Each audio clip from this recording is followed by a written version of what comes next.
Zoo fermé. Salutations, bienvenue dans Vivid Nightmare où vos cauchemars deviendront réalité. Je m'appelle Isabelle et aujourd'hui, je veux partager une expérience que j'ai vécue il y a quelques années dans un endroit qui était autrefois un zoo abandonné. Ce qui s'est passé là-bas m'a fait remettre en question la réalité elle-même et m'a laissé des cicatrices à vie. Le zoo avait fermé il y a des décennies en raison de problèmes financiers et de litiges juridiques. Pendant des années, l'endroit a été abandonné et la nature a commencé à le réclamer. Les broussailles poussaient de manière incontrôlable parmi les cages vides et les chemins devenaient presque méconnaissables sous un enchevêtrement d'herbes et de racines. C'était un endroit qui dégageait un sentiment de désolation et d'oubli, mais qui suscitait aussi une curiosité morbide chez ceux d'entre nous qui s'aventuraient à l'explorer. Un jour, un groupe d'amis et moi avons décidé de visiter le zoo fermé. Armés de lampes de poche et d'appareils photo, nous nous aventurons sur le terrain silencieux et lugubre.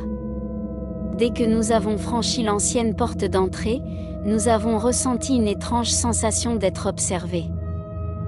Les bruits de nos propres pas résonnaient de manière inquiétante parmi les bâtiments en ruine et les enclos vides.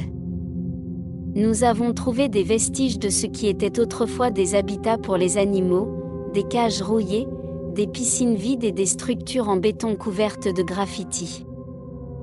Nous nous arrêtions de temps en temps pour examiner certains détails curieux ou pour essayer de capturer avec nos appareils photo l'atmosphère décadente qui nous entourait.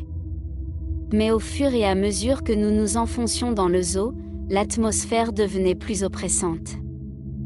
C'est dans l'une des zones les plus éloignées, près de ce qui avait été la zone des primates, que les choses ont commencé à devenir vraiment troublantes.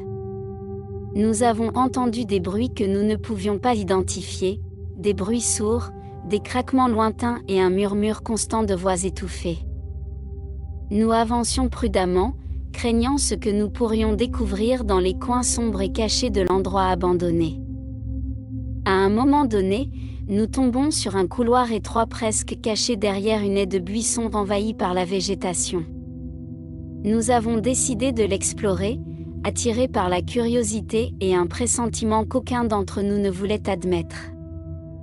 Alors que nous avancions dans le couloir, les ombres semblaient s'allonger et les lanternes parvenaient à peine à dissiper l'obscurité dense autour de nous. C'est alors qu'un de mes amis, David, a fait une découverte effrayante, il a trouvé une série de dessins rudimentaires sur les murs. Les dessins représentaient des figures humaines déformées et grotesques, avec de grands yeux et des sourires disproportionnés qui semblaient nous regarder. Il n'y avait aucun signe de qui les avait dessinés ni quand, mais l'effet qu'ils ont eu sur nous a été immédiat.